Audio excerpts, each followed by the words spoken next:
Welcome, everybody. My name is Joe Aiello. I'm the National Field Coordinator for the Rail Passenger Association. Welcome once again to the next event in our ongoing webinar series. This time we're we're about a month late from Earth Day, but still a very timely topic. So a little heavy rail gets green. We have two really great speakers. But first off, we are going to bring on our VP of Government Policy and Affairs, Sean Jeans Gale, for a quick introduction before we do our intro for our speakers. Sean. Okay, thank you, Joe, and thanks to all of you for joining us today. This is, like Joe said, a very timely topic. It's currently a subject of conversation in the White House and in Congress. I suspect everyone here has already bought into the idea that creating an environmentally sustainable transport network in the US is going to require a massive reconfiguration of the nation's physical infrastructure that includes passenger rail. That's the brief of the Rail Passengers Association. However, undeniably, building this network is going to place its own stresses on the environment through the construction of concrete viaducts, electrical transmission systems, and other infrastructure elements, not to mention clearing rights of way. So let me just open by sharing a quote with us from Senator Brian Schatz of Hawaii that was given last month. He's the current chair of the Senate Appropriations Subcommittee on Transportation, Housing, and Urban Development. He plays a very significant role in the year-to-year funding for transportation infrastructure and housing infrastructure. And I think he really nicely sums up the issue we're trying to address today, which is, quote, "The environmental movement of the last generation was partly organized around stopping things. But to save the planet, we are going to have to build things at an unprecedented speed and scale. We need to make it easier, not harder, to build big planet-saving projects," end quote. So now I will say we all owe a debt to conservationists from past generations, whether it's preventing freeways from being driven through, the center of Manhattan, flattening entire neighborhoods. I think every city has its own kind of disastrous freeway plan that didn't go through, and you look at how it would have changed your city and you're very relieved. Well, we've also had conservationists preventing rail lines from being ripped up and destroyed, which we plan on utilizing with the new funding for passenger rail. But we also we do know we need to shift people from congested, dirty highways, from inefficient air travel, and we need to do it now. I'll indulge myself for a moment and add that this topic is personal to me because I got into politics working on a campaign that focused on environmental issues. Specifically, I worked on Oregon's growth boundary, how it relates to transit-oriented developments. And it only became clear to me after we successfully passed the ballot measure that we were advocating for, that many of my allies within the campaign, within the broader coalition, they weren't looking to build sustainable cities and towns. They were looking to freeze Oregon in amber in time. They liked it when they came in the 70s and 80s, and they just wanted to stay the same. Probably the only thing they would have supported building would have been like a wall between the Oregon-California border to keep people from LA and San Francisco from moving north. I, however, still believe that America has an obligation to build big, ambitious infrastructure, and that electrified passenger rail must play a critical role in that network. So with that, we're very lucky to be able to speak today with two people who are actually doing the work to ensure that big, ambitious rail projects are built and that they are built using sustainable design construction practices that respect the integrity of the communities along the right-of-way while still advancing in a timely fashion. So now I'm going to turn it over back to Joe, who will introduce today's webinar speakers. Thank you, Joe. Thank you, Sean. All right, so first off, thank you once again, Sean. We have Margaret Cederoth, Director of Planning and Sustainability, the California High-Speed Rail Authority. Margaret is an urban planner with over 2 decades of experience working in the areas of transportation and sustainability planning, land use, and international planning. She was appointed by Governor Newsom in 2019 to be Director of Planning and Sustainability at California High-Speed Rail. Her expertise includes sustainability strategies and transportation infrastructure projects, as well as international urban development throughout North Africa and the Middle East. Ms. Cederoth's project management expertise includes management of diverse team experts, as well as managing planning and sustainability tasks for major projects such as California High-Speed Rail. The Mastar Institute of Science and Technology, Chicago Sustainability Urban Infrastructure Guidelines, and Acosta Waterfront Transportation Infrastructure Master Plan, and the Lower Georgia Avenue Streetscape Project. It's a mouthful. So without further ado, welcome Margaret to our panel. Great, thank you so much. And I believe you have a few slides that we want to tee up. I really appreciate the introduction. I really appreciate the opportunity to join this group today. As Sean was saying, we are building a very big, ambitious rail project, and we are doing that with the ethic of sustainability front and center in mind, and recognizing how we can, as we deliver this transformative project for California, actually transform some business as usual behaviors around the delivery of infrastructure that have a potentially exponential benefit when it comes to the kind of environment writ large. I think let's move on to the next slide. I'll give a little bit of a background just to make sure everybody is up to speed, although I think this is an incredibly savvy audience when it comes to high-speed rail and where we're at. So we are, of course, underway with the delivery of phase one of the system. There's two phases actually conceived of the entire system, but we're focused on the first 520 miles right now between San Francisco and LA Anaheim. And of course, it is genuine high speed. So building the system so that we are capable of delivering rail service at speeds of more than 200 miles per hour. And we've got about 24 stations planned at kind of those core increments one usually sees from a high-speed rail system.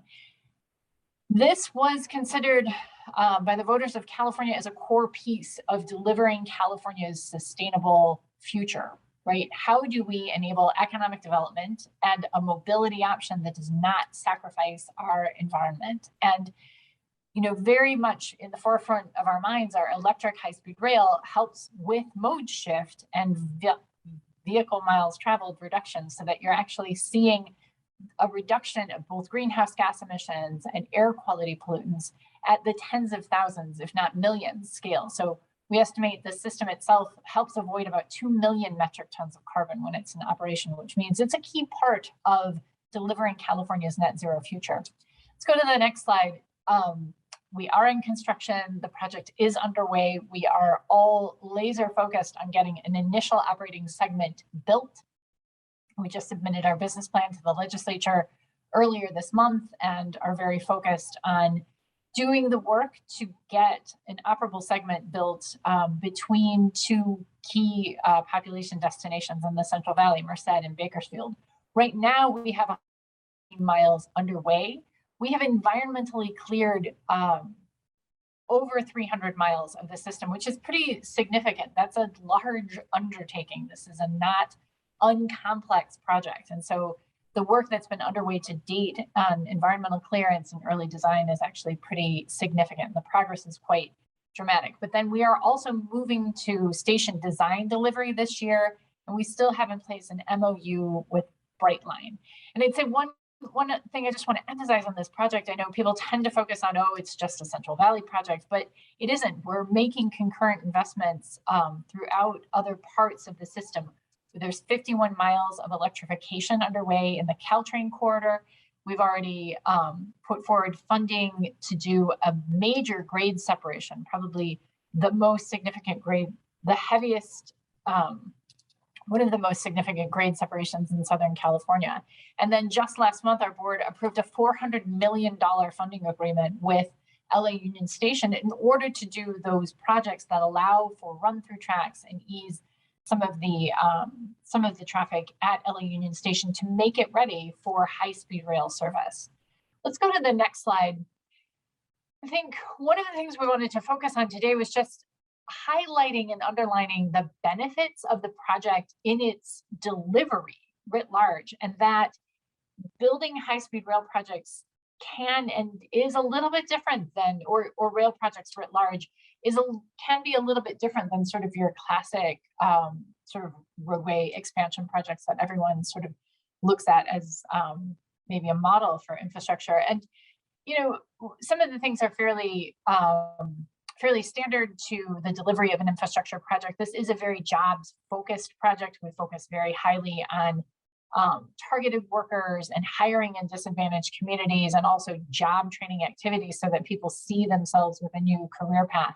But we've also had a very heavy focus on getting small business participation in the program, which again is using this infrastructure investment to flex and help build and expand the capacity of all of these different services, you know, all the way from people who are delivering coffee to people who are delivering design services. And so the focus on small businesses means we are actually helping to enable those businesses to grow and change and be the engines of job growth that you look for.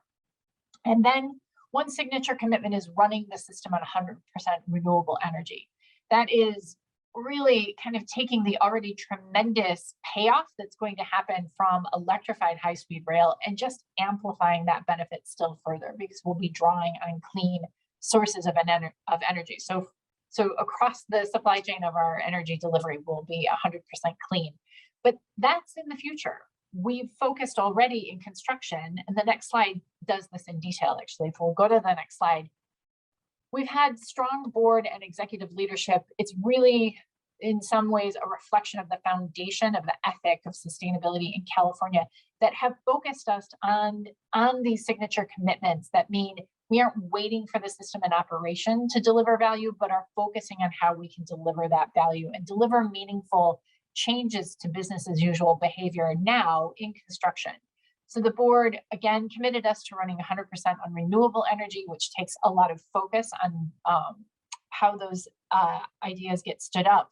But we've also looked fairly, taken a fairly harsh lens on some construction practices and recognized that as the owner, if we set very clear, not just clear goals, but write very explicit contract requirements, we can start to move the needle on some of those behaviors. So we've identified zero net greenhouse gas emissions for construction and zero net air quality emissions for construction. We've required 100% recycling of concrete and steel. What's interesting is when we began that requirement, people said, oh, we can't do this. We don't do this on any other project. And it isn't a matter of the lack of infrastructure. California has a pretty robust recycling infrastructure in place. It was merely a matter of the owner saying, this is the requirement and we will hold you to it. So we've held to that requirement throughout construction. We've also held to the requirement of the cleanest available equipment that we can find. And then the rest of the slide details all the other kind of industry leading or public policy leading commitments that the authorities made with the intention of demonstrably changing how infrastructure is delivered, and very much focused and tied to that ethic of environmental, social, and governance sustainability. So I think let's jump to the next slide so I can wrap up and maybe highlight a few more of these points, and then we can move on to the next presenter. But while we have made this commitment, and I know people can say, well, you know, you set all these great goals and you make all these great commitments, but what's really happening? What this slide is showing you is what has happened to date already on the project. We've already gotten over 300,000 metric tons of carbon sequestered either in trees or in habitat and conservation land. We've already avoided more than 140,000 pounds of pollution. We've already created jobs. We've already engaged these small businesses. We've already seen that the investment of the project to date has been over 50% in disadvantaged communities, which means it's having the type of economic influence that we were looking for. So you can see here, these are environmental, social, and governance aspects. And I think that is a reflection of kind of the robust approach people want to see when it comes to environmental projects, or taking these ambitious rail projects and really making them a reality and setting a new direction for how they're delivered. On the next slide, you'll see you don't just have to take my word for it.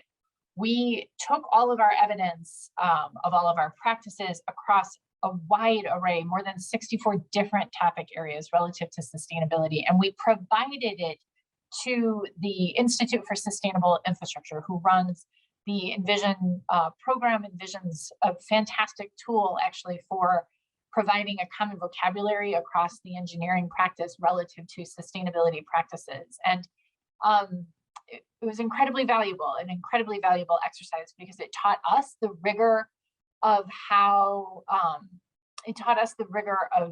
how to make sure we are bringing integrity to what we said, make sure that, you know, if we have set a requirement, it's being followed up on, and we have the evidence to prove that it happened. And then what I'm really proud of, though, is that in the end of the day, after all of this evidence was examined, we were provided the highest award possible, which is tremendous for a project on this scale, but again, speaks to the early commitment we've had to the idea of sustainability and a different approach to this type of project, as well as solid leadership and commitment to delivering it in a different way, and then making sure we've got clear documentation of what we're doing. Final slide, next slide. You know, this is very much a part of California's sustainable future. There is a reason we are engaged in this endeavor to transform travel in the state of California. We recognize we need to be doing everything we can to build the network of the future. And I think I'm excited to talk today in more detail about some of the questions I've seen pop up on the chat, and maybe dig into some of the ways that this project, you know, just talking about the project and its focus in more detail. I'd invite folks to look at our sustainability report. It's a place where we provide extensive detail and information about these and a range of other topics relative to sustainability. And with that, I'll take a pause, and I look forward to the next presentation.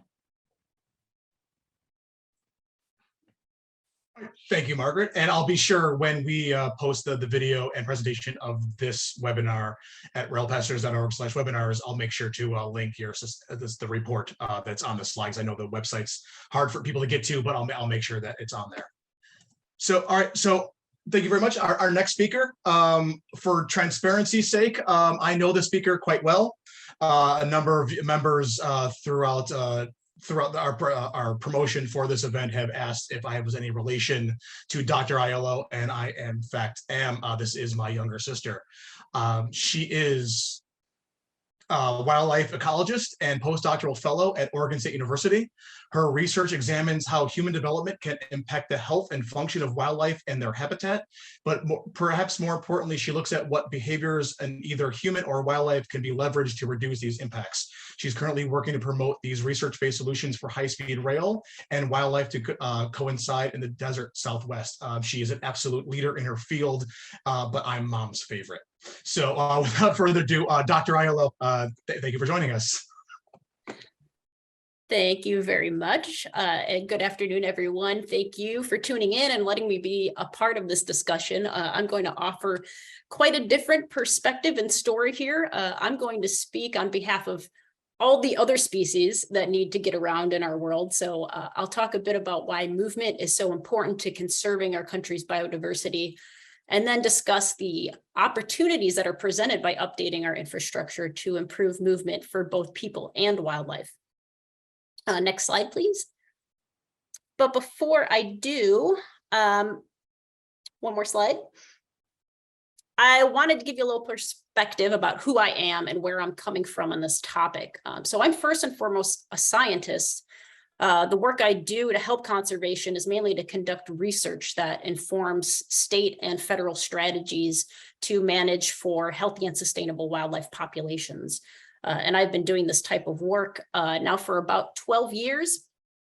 But prior to this, I grew up in a very different kind of environment. Next, please. I grew up in south side of Chicago, so I'm oddly the product of a very urbanized environment, and I'm keenly aware of the advantages I had because of this.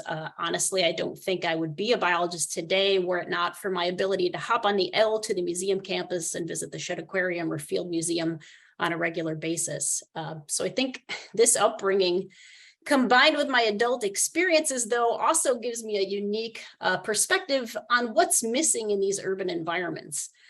Illinois ranks 49th of our 50 states in the percentage of natural habitat still remaining. I think it's about less than 0.1% of our prairies remaining in the state, so pretty substantial. And I think it's not too surprising that I actually ended up in a field focused on trying to understand and retain what's left of our natural world. Next slide, please. So I did actually begin my career studying some of these prairies, but I quickly shifted my focus to the desert Southwest.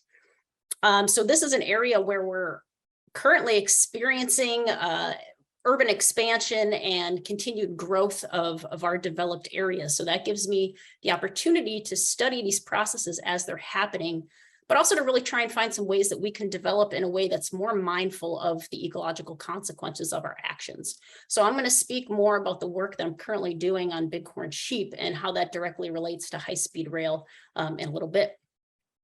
Next slide, please.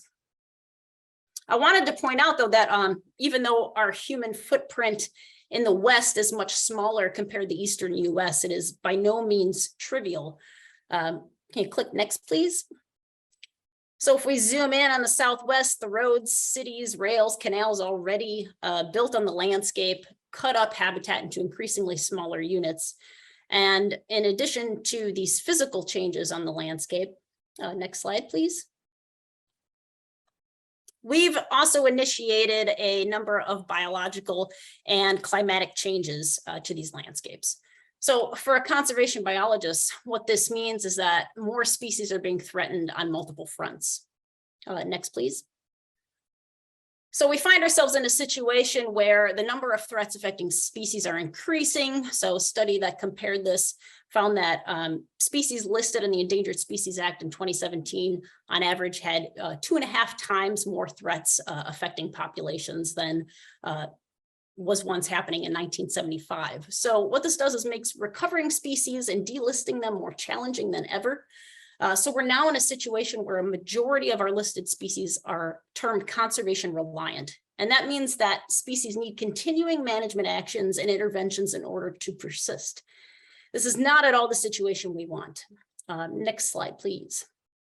I bring up these patterns because this is why our environmental impact reviews are as complicated and drawn out as they are, one of the reasons, and why they're probably only going to get more difficult if we don't start being more proactive about making changes before species decline and become listed. So this is where wildlife connectivity comes in. Wildlife movement and habitat connectivity has become a major focus of state and federal conservation plans. Recently, at least 13 states in the US have passed laws to support connected habitat for wildlife. And there's good reason, because allowing animals to access diverse habitat helps maintain their resiliency, their ability to adapt to new and changing conditions like climate change, and their ability to self-sustain themselves without us needing to directly intervene. So I am here to advocate for wildlife crossings. Next slide, please. Wildlife crossings as a part of our high-speed rail and infrastructure plans. So wildlife crossings are underpasses, overpasses, culverts, any other structure that is intentionally designed to promote safe passage and movement of wildlife over or under our transportation corridors. Next slide, please. And I am not alone in supporting these measures. Netherlands was really the first country that led the way in using wildlife crossings, but now other countries are slowly starting to build them and incorporate them into their infrastructure plans. The US was a little late to get on board, but we are really on board now, and we are designing and building these structures across the US in a number of states. And that's because they work incredibly well. We have a lot of data from several decades of these structures being built and studied to know that they work. The public also really supports them. And they're really one of the positive things that we can do that has visible short-term effects in terms of actually seeing the animals use these structures, but they have incredible long-lasting, long-term benefits brought on by increasing that and retaining that habitat connectivity. So next slide, please. So my current research on bighorn sheep in the desert Southwest kind of butted heads with Brightline West. And initially it seemed like a negative situation, but we actually think this is a positive opportunity for change. So for those not familiar with Brightline West, next slide, please. This is the high-speed rail line proposed to connect Las Vegas to the outskirts of Los Angeles along the existing I-15 corridor. Now, I want to dig into this region a little more because this has been an area of a lot of wildlife research as well, because it encompasses a network of habitat that includes multiple national parks, wilderness areas shown on this map in green, and the unprotected habitat in between. So I work with desert bighorn sheep, but this is just one of the species here that relies on these large tracts of connected habitat. Their populations are scattered throughout these mountains that are outlined in gray, and they move between mountains to maintain genetic diversity and to make use of and access very patchy and limited resources in the desert environment. So we already know this species has been impacted by the existing infrastructure on the landscape. So the major interstate highways here have already fragmented these populations and limited their movement. So there are some populations southwest of I-10 that have been listed as endangered because of their isolation. And the rest of the bighorn populations have seen a reduction in gene flow and genetic diversity up to 15% in just the span of 40 years. So there's a lot of long-term impacts that occurred from the infrastructure already built. So at first glance, Brightline West seemed like just another barrier that was going to limit our recovery actions and further isolate these populations. We've kind of identified with data the corridors that we'd like to restore for bighorn movement, shown here as these highlighted lines on the map.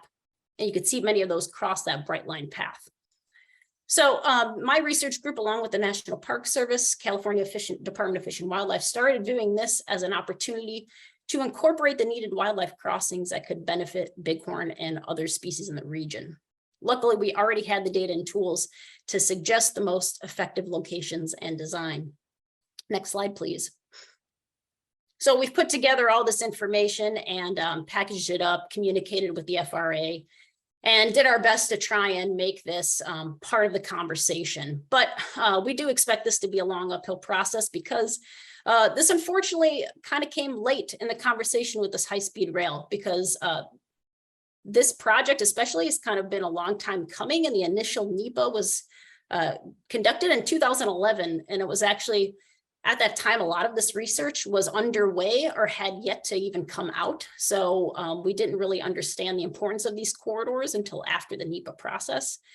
And unfortunately, in the NEPA, there was some promises made about communicating with a number of agencies to design effective wildlife corridors as part of the project. But some of those communications and the people that would be involved was watered down and dropped by the time of the final NEPA. So unfortunately, those conversations never happened. So I want to highlight one of the lessons learned is that early communication about these environmental impacts with multiple groups and scientists will help prevent some of these later controversies as these projects get underway. I also want to highlight that as we've put together this call for wildlife overpasses, we've also connected with a number of nonprofit groups, both local and regional, that have committed to supporting this rail project if these wildlife overcrossings are built. So I think this just highlights the fact that there is the potential to tap into public support for these projects if we do incorporate these wildlife mitigation measures. Next slide, please. So I think moving forward, we need to proactively seek these partnerships and start these conversations early with diverse groups regarding these projects. And these days, there are a number of dedicated researchers, nonprofit agencies, and other organizations that specialize in these types of infrastructure conservation partnerships. There is also a growing amount of resources and funding opportunities to guide us through the process of incorporating these wildlife-friendly structures. Next slide, please. There is now extra money available to help with these costs, and many state and federal budgets are including money for crossing structures in their budgets. And I just want to point out, California high-speed rail is they received a grant to conduct a study to incorporate and assess the construction of a wildlife overcrossing as part of one of their high-speed rail lines. So I think this is the way forward and a way to get some environmental groups on board. So yes, climate change is a pressing issue. Yes, we need to change the status quo quickly, but we do have the means to do so more responsibly than we have in the past. So I'd encourage us to start building better now. Next slide, please. Thank you very much. All right, thank you, Christina. So I am going to stop sharing my screen here, get us all on cam. If you want to pop back in, Christina, and then Sean, if you want to join us. So we did get a number of questions submitted ahead of time, and then we're going through the chat as well. So I want to start off by Sean. You mentioned Senator Schatz's quote earlier. So based on that quote, and I'll reintroduce it, the environmental movement of the last generation was partly organized around stopping things, but to save the planet, we are going to have to build things at an unprecedented speed and scale. We need to make it easier, not harder, to build big planet-saving projects. So based on that, and this is just sort of open up for the group, how do we accommodate the views of prior generations of conservationists mentioned in the senator statements? Are there views that simply can't be accomplished? And have you noticed a generational change with younger environmental advocates? Anybody wants to start? I can jump in, although I'd be very interested in hearing Dr. Aiello's point of view. I am from Portland, Oregon. My Enviro credentials, I think, are pretty good. But I've been doing the train industry thing for a very long time. We've got good data points on communicating the efforts to ameliorate the consequences. We just had 2 very good presentations on that. I think we are making some very important advancements in figuring out how to build these rights of way through ecologically sensitive areas, and some of the nuts and bolts scientific research into ameliorating the carbon cost of concrete are moving exponentially. But one of the things I like to do is point out that the status quo, is much worse, and it has its own inertia. One of the things we try to communicate is that, a single 2-track railroad can carry as many people in an hour as it would require, 16 lanes of highway. I just unfortunately think a lot of that status quo is invisible. It kind of maintains itself. We had to work so hard to get 66 billion guaranteed funding for passenger rail over 5 years. And there was over 100 billion in just kind of general fund subsidies to keep the highway trust fund going at the current rate.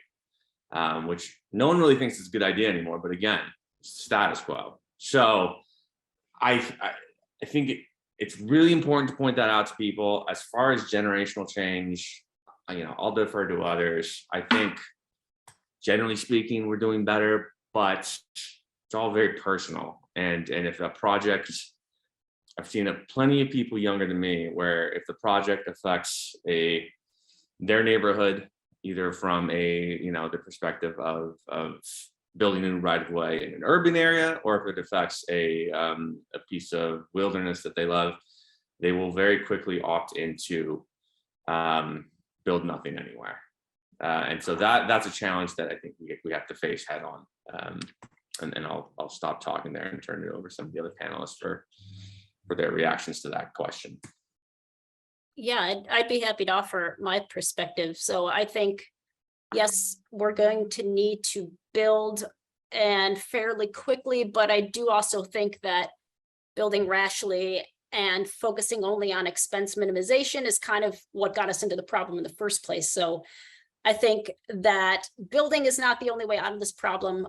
We're going to have to build smarter. We're also going to have to shift our behaviors and our priorities in order to make these things work. So you can build all the high-speed rail you want, but if people aren't willing to take them on a regular basis, you're not really going to curb climate change. So I think the more we acknowledge the perspectives of these environmental groups, which I think haven't changed a ton, but I do think more and more nowadays it's informed and connected to the research community and the science that supports why we need to mitigate for environmental losses. So I think the more we start addressing these issues early on and collaborating with scientists and these organizations that we're trying to make it easier to get through this process and to incorporate mitigations, and more funding is becoming available. So I think the more we put that at the forefront, that we're cooperating, the easier it will be to get the new generation of environmentalists on board.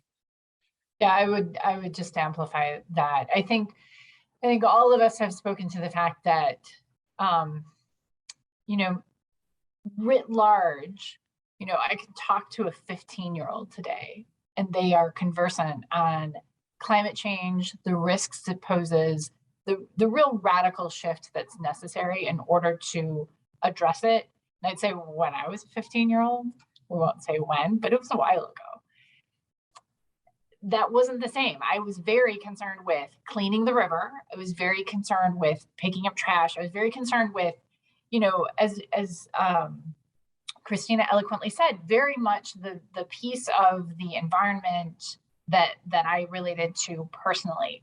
Whereas I would say there is a fundamental difference in understanding, you know, that broader scope of how our actions are having this profound effect on our planet. I think what is tricky though, and this is something, you know, this is a great audience for this conversation. We recognize how there is a systemic kind of lack of investment in, you know, some infrastructure products versus others.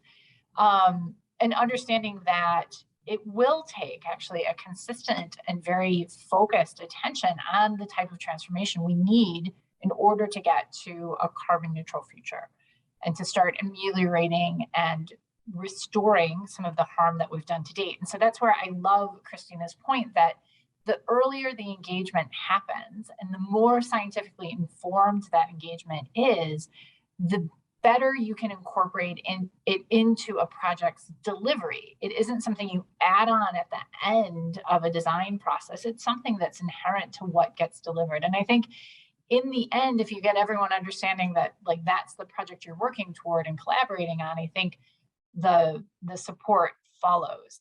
I would offer one caveat, and I know this audience is smart about it.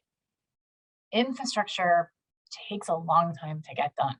And sometimes that's a daunting time scale to people. Certainly we could do it a little bit faster. And I think if funding was certain, speed could follow. But I think that, you know, having a healthy appreciation for the process of infrastructure delivery is also a core piece of education when it comes to getting environmental support online as well. All right. Fantastic answers.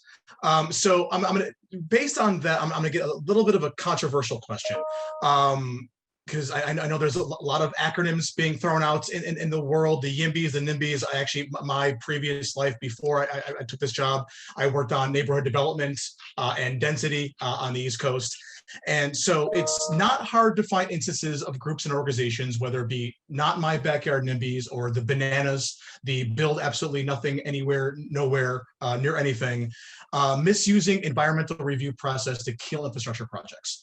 Based on your experience, building and advocating for these projects, what kind of changes can be made to laws like NEPA, the National Environmental Protection Act, or the California Environmental Quality Act to ensure that they're not being abused per se? And actually, so I know, Christina, you mentioned NEPA in one of your slides. So if you want to kind of take this, start. Sure. First, I just want to point out and hope we don't all ignore the fact that the process is often abused in the other direction. So on from the environmental side, I see a lot of projects skimp and water down what really should be done to mitigate. So I think it goes both ways. So I think we need to just recognize that. And, you know, I kind of pointed out an example of that in this Bright Line West project where certain phrasing and promises were made to engage groups and design crossing structures. And then that just got dropped unexpectedly. And now we're trying to say, hey, what happened to this that was promised? So that's unfortunate. And from my perspective, I don't know much of the legal workings, and I certainly don't see much of the business side of the NEPA process. But as a conservation biologist, I think this process does more good than harm. It's one of the few means we have to try and limit large scale and long lasting impacts on the ecosystem. So I think maybe instead of focusing on changing the laws, we instead think about how we change, how we fund and prioritize these projects. And this new shift to including in our state and federal budgets money to assist in conducting mitigations, to doing work. The scientific community is actively trying to do preemptive research so we can identify, okay, where should we prioritize structures? Where should we try and avoid? So I think trying to put the funds and the action there to kind of streamline the process by having the data already available, by having money accessible to make mitigation affordable and attractive to developers, I think is the way to go then to try and water down these laws. Yeah, I would concur. I think there's, I mean, yeah, bad actors always find a way. That is their skill. But where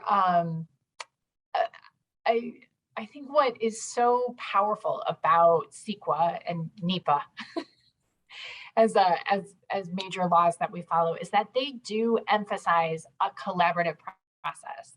I will offer that it's a fantastic process for evaluating and assessing the impacts of a project that has been defined. But for project definition, or that like, it isn't a great substitute, and it really isn't a great process for good planning and good community engagement. And to Christina's point, you know, the more there is consensus around the priorities for wildlife crossings or the priorities for habitat to be conserved or protected, or maybe aggregated into kind of a landscape scale type mitigation, the better the projects can be formed around making that a reality. I think too often planning gets sacrificed to, you know, getting a project done and delivered, and it can be, the environmental process can be a little bit tricky when it comes to doing that type of planning work that really is something you should have done kind of definitionally beforehand. But, you know, I just would emphasize that the early and often consultation, which is a hallmark of the environmental process, is of value to actually helping to execute the projects well. I think emphasizing that is core. I think you could look to, you know, there's certainly injunctive relief issues you could look at if you've done a good consultative process, but that's maybe more in the weeds than we want to dive into today. So I'll leave it there. Thank you. Sean? Oh, yeah, I don't have much to add. I mean, I know that with the California project in particular, the California High-Speed Rail Authority kind of north-south rail link, the first lawsuit in the greater Los Angeles area came from the Burbank Hollywood Airport. And so that is, it induces a certain degree of cynicism about the process, which I hope we can all fight against. I do think that when you look at, there's a lot of technical reforms you can make, concurrent review. I know there's been proposals for kind of a federal one decision. I do not have a good answer for how you do it without watering it down. I do think there's a lot to be said for greater investment in personnel within the passenger rail side of the docket, for within state DOTs, within the Federal Railroad Agency. It's not historically been a grant making agency. And so I think they would be the first to admit that they are building up that capacity to be able to review and help states move these projects in a speedy fashion. And a state like California is probably having to go it alone in a lot of ways because they are breaking new grounds. Some of the more important forms involve like structural changes to the U.S. Constitution. I do think, you know, we've made efforts to centralize some of this decision making so that every time you cross a jurisdictional boundary, you don't have to have the same fights. But I, you know, and I think there's another question, Joe, that gets into like the role that advocates can play and showing up to the opportunities for engagement. And having gone through a number of these public comment sessions, it is just so important to show up and be an advocate for this project because elected officials do listen to it. Yeah, that question is actually coming up in a bit. I want to get in a couple questions actually from the chat being sent to me. I want to get into kind of like specifics about the presentations. So this first one for Margaret. Will the project include renewable energy sources within the right-of-way and at station locations? And where are these sources coming from, if so? Great question. I would say one of the core strategies that my team is focused on is using the surplus land, or rather the non-operational parcels that we have that are well configured for solar and that are proximate to the locations where we are interconnecting with the transmission grid and tying solar generation on our facilities with a battery for storage, so that we can use that to reduce our peak demand, which reduces our overall energy costs, and then also stands as a source of resilience, which is really key when we're looking at a grid that might face a little bit more stress when it comes to wildfire and heat events. So yes, we have looked very closely at incorporating renewable energy generation, specifically solar photovoltaics, on the station facilities, as well as on other, I'm going to use the phrase well configured, which is code for square and close to our traction power substation locations for solar generation and battery storage.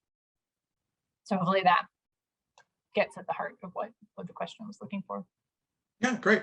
Thank you. This one for Christina. Are there recommended design guidelines for wildlife overcrossings? The question came from the person who wrote this, said they've read that some predators have actually started to adapt to them and started using it to actually funnel prey. So is that something that you look for? Yes, there's a lot of research now, and there are documents that have been put together to highlight what species typically benefit from which types of structures, and some guidelines for how to design them, what type of data you need to ideally locate them, and things like that. So there's a lot of resources now.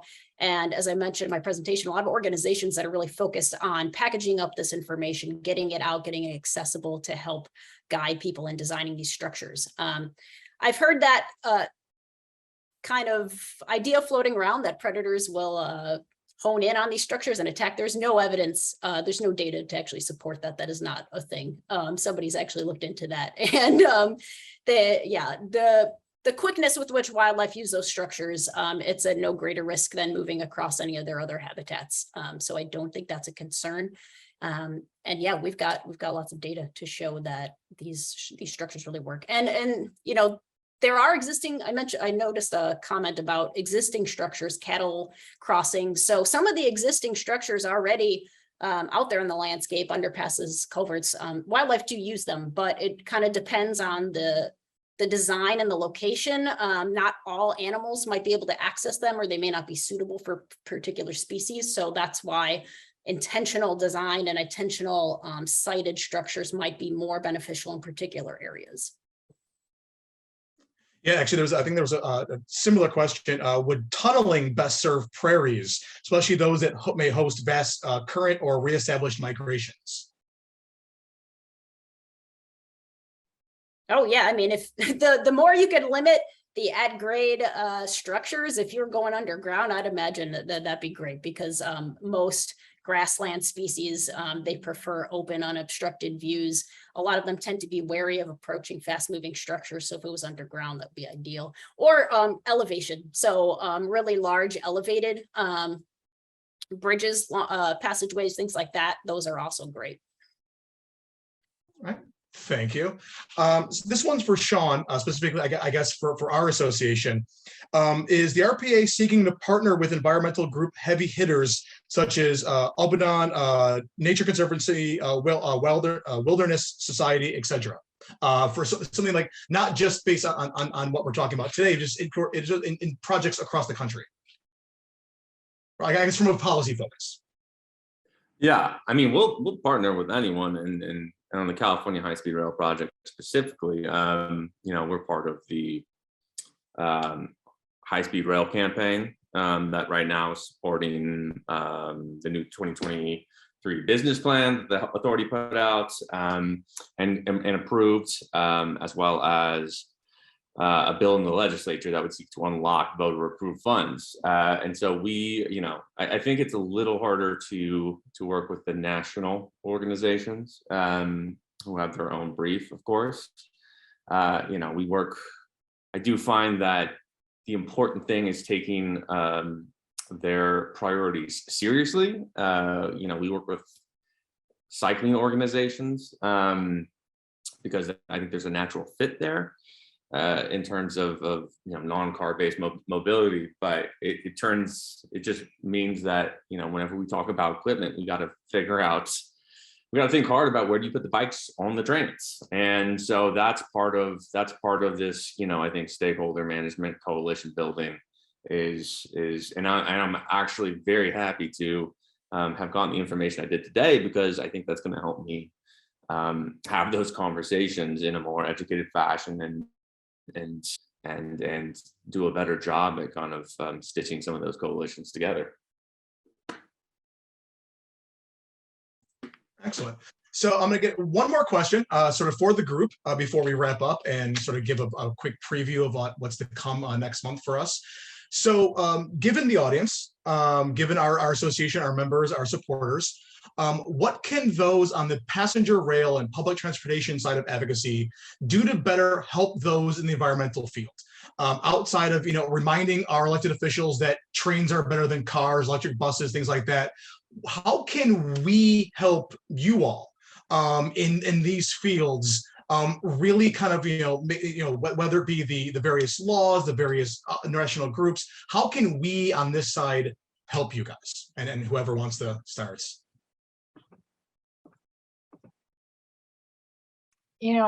I will offer that the more voices there are at the table that articulate how this transportation tool is of value to us as we look to grow into this new world, right? This new world where we are not relying on fossil fuels. I think that's it's incredibly important to keep those voices consistent, to keep them talking to a range of politicians, local jurisdictions, policymakers. I think it's just important to keep those voices forward. I think it's gaining momentum, but we still have a lot of work to continue. So I really appreciate just the continued focus on getting these new tools, these transportation tools in place for our communities, because rail means concentrated growth around stations. It means we can have less pressure on natural and working lands for development. So keep up the conversations, keep up the dialogue.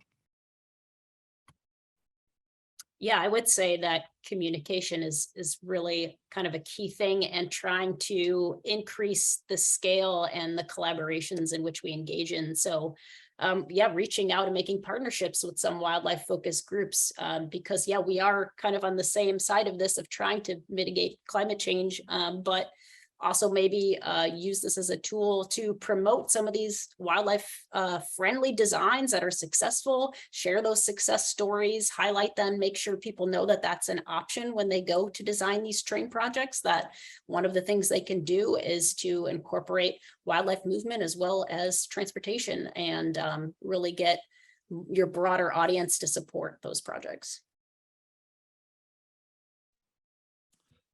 And I would just say again, there are many opportunities for public comments on a lot of these projects as they work their way through the environmental impact study process. And one of the problems we have is with these infrastructure, Margaret already talked about, they take a long time to get through the design, the planning, the design, the review process. And so it's unfair, but we have to be very committed. We have to ask our members and our volunteers to be long-time advocates for projects that can take many, many years to come to fruition. I don't think it takes longer than it should, but we still need everyone to show up because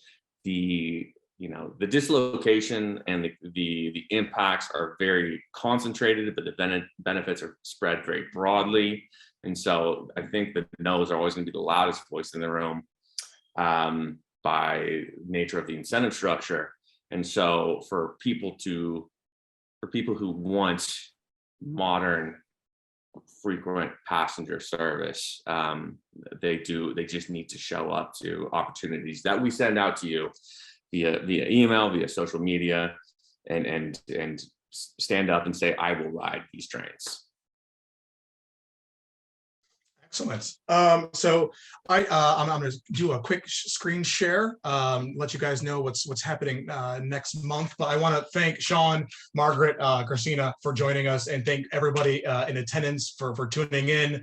Like I said earlier, this is an extremely timely, and it will always be a timely topic.